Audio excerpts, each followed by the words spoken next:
কি হইলো এটা আমার? নদী পুরা ফসল আবার নিয়ে গেতেছে গা। আমি এখন কি করবো? বাল বাচ্চা নিয়ে কি করে খামো? এই গরিবের দিকে তুমি দেখলা, হাই রে নদী, সমস্ত ফসল আমার নিয়ে গেতেছে গা।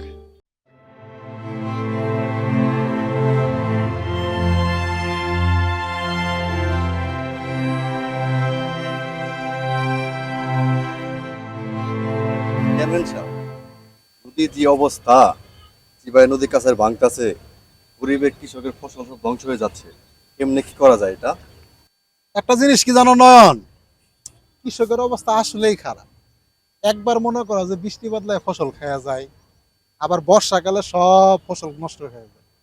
এবার আবার ধরছে হইলো নদী। এইভাবে যদি ফসলের জমি যদি নষ্ট হয়ে যায়, নদী ভাঙিয়ে নিয়ে যায়, তাহলে একটা সময় দেখবা আবাদ করার মতো জমি খুঁজে পাওয়া যাবে না। ওইটা কার আদে হচ্ছে? জসিম বৈশা আছে না? এই জসিম, ক্ষেতের ভেতরে কি করো? এদিকে আসো।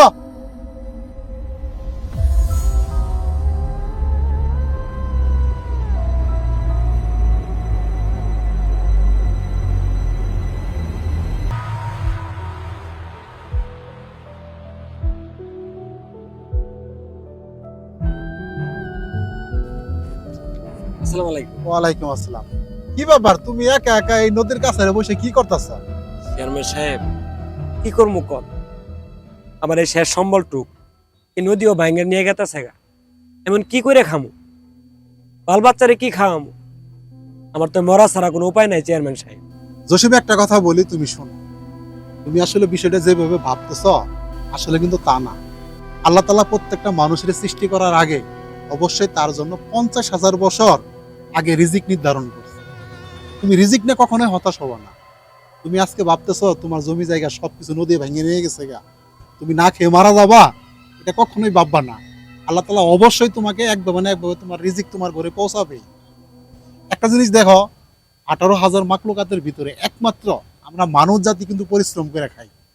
আর অন্যান্য যে পশু পাখিগুলো দেখো, আর তারা কি কামলা দেয়? তারা কি পরিশ্রম করে? তারা কিন্তু কিছু করে না। তাদের ঘরেও কিন্তু রিজিক আল্লাহ তাআলা পৌঁছায়, তারাও কিন্তু খায়। অবশ্যই অবশ্যই আল্লাহ তাআলা তোমার আমার ঘরে রিজিক পৌঁছাবেনি। আল্লাহ তাআলা যেটা চান সেটাই হবে। তুমি ভাবতেছ এই নদী আমাদের জায়গা জমি সব ভাঙিয়ে নিয়ে যেতেছে গা, আমরা এখন কি করব? হয়তোবা ভাগ্য এটাই ছিল। আল্লাহ তাআলা উত্তম ফয়সালাকারী। একটা জিনিস সবসময় খেয়াল রাখবা, আজকে তোমার এই জায়গা জমি নদী ভাঙিয়ে নিয়ে গেছে কথা ঠিক আছে, কিন্তু এদের দ্বারাই তোমার জন্য ভালো কিছু অপেক্ষা করতেছে।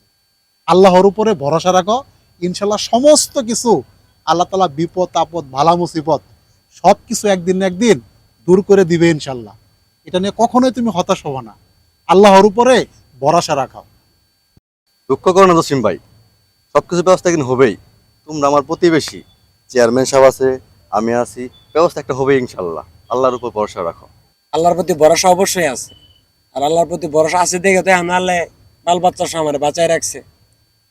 ঠিক আছে, আল্লাহ রিজিক, কার রিজিক কোন জায়গাতে রাখছে বলা যায় না। এই নদীর কাছে আমার ফসলের জমি আল্লাহর আছে, ছেড়ে দিলাম। আচ্ছা, তুমি টেনশন করো না, আমার সাথে চলো। আগামীকালকে সকাল থেকে তুমি আমার ওখানে কাজ করবা। আচ্ছা ঠিক আছে? ঠিক আছে, চলো। এই নয়ন, চলো।